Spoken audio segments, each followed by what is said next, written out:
we notice to be like kind of maybe three major issues in the dog industry right now that are kind of an epidemic? I think the main issue we see right now in the dog training industry is that there's no unity. It's very sectioned off depending on what your specific focus may be, whether you're in the volunteer, foster, perspective, or if you're into the more dog enthusiast, show dog category. There really is no unity among the entire dog owner community, if you will. And that's kind of the big problem, I think, the fact that everybody wants to keep their skills a secret. Why do you think that is? So I think the main reason that dog trainers want to keep their skills a secret is partially because you're controlling the demand of your service that you're providing. Realistically, if you're a magician and you don't show anybody how to do your magic trick,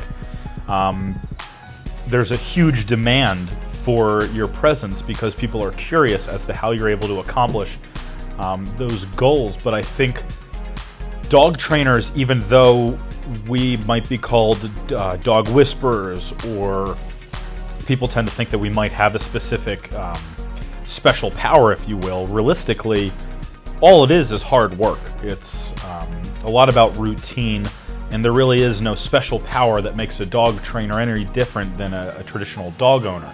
So I think the main problem we see is the fact that somebody who rescues a dog and can teach it the basic obedient commands then thinks that they have something special and unique that they shouldn't share with anybody. And that's a closed-minded way of looking at the service industry when we all try to help out the dogs at the end of the day. The main reason the main reason that dog trainers got into the business for the most part, I would say, at least for me specifically, is I rescued a dog, and I had an experience when I rescued that dog, rehabilitated it, and gave it a better life. So I think dog trainers all start out genuine, but the problem is that genuine moment that made you decide that you're going to be a dog trainer or you're going to work in the pet service industry, that slowly dissipates over time because we get focused on how to sustain a business, how do we grow, how do we deal with competition. But realistically, we're all in this together. The dog training industry is sectioned off, similar to the way that our government's sectioned off. There's Democrats, there's Republicans, there's Independents, there's the Tea Party.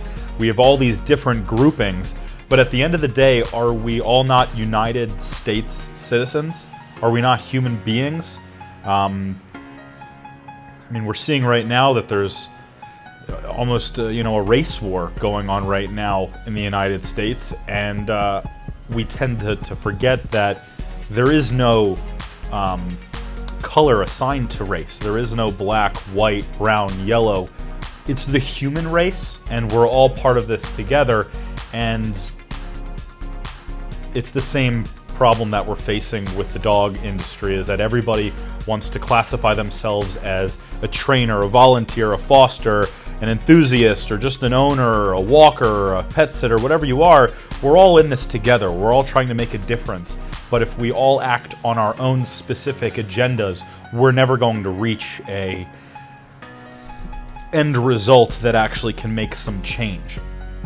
And I think the problem with making a big change in the dog training industry is trying to solve a big problem.